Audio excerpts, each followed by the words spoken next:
What's up, guys? Craig Mack here. So this will be one of the first videos I have for isn't that lovely? Missing a nut. Anyway, I was just making I'm gonna make a video today, working on my bike. As I was doing it, I just noticed that my brake fluid container is missing a nut and it's floating free there, so I'm gonna have to get a replacement nut for that at some point today. Maybe it's something I can just replace. That's a battery mount as well. It holds the battery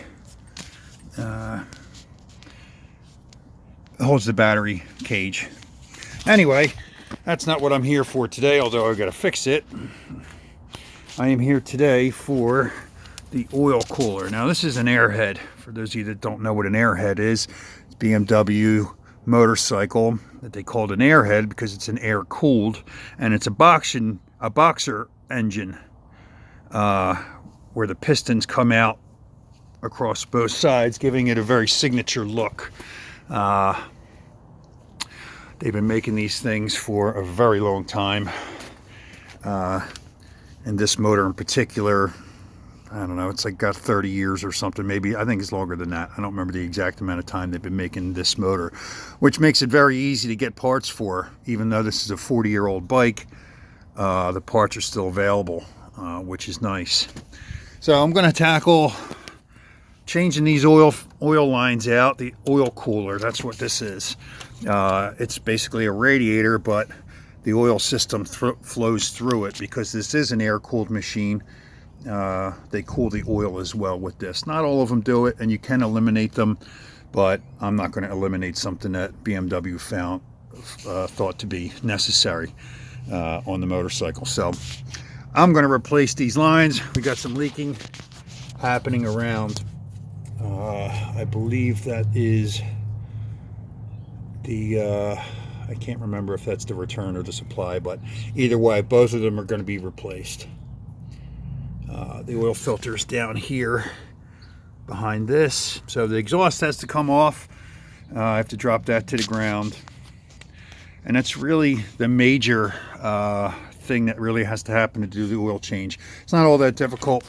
A couple of bolts holding the mufflers on, a couple of bolts holding the exhaust manifold on, and then this here holding the exhaust to the head.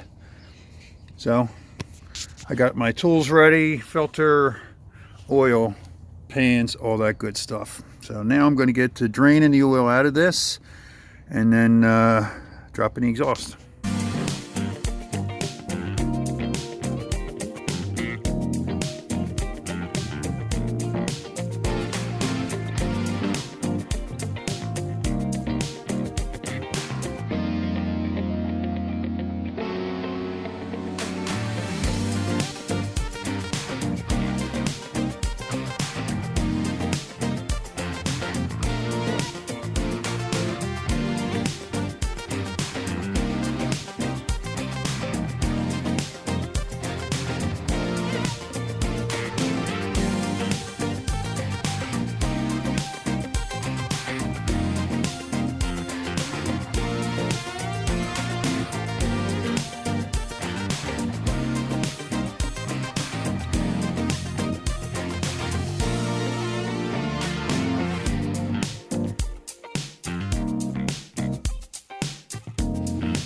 A few moments ago, you might have saw a heat gun come out.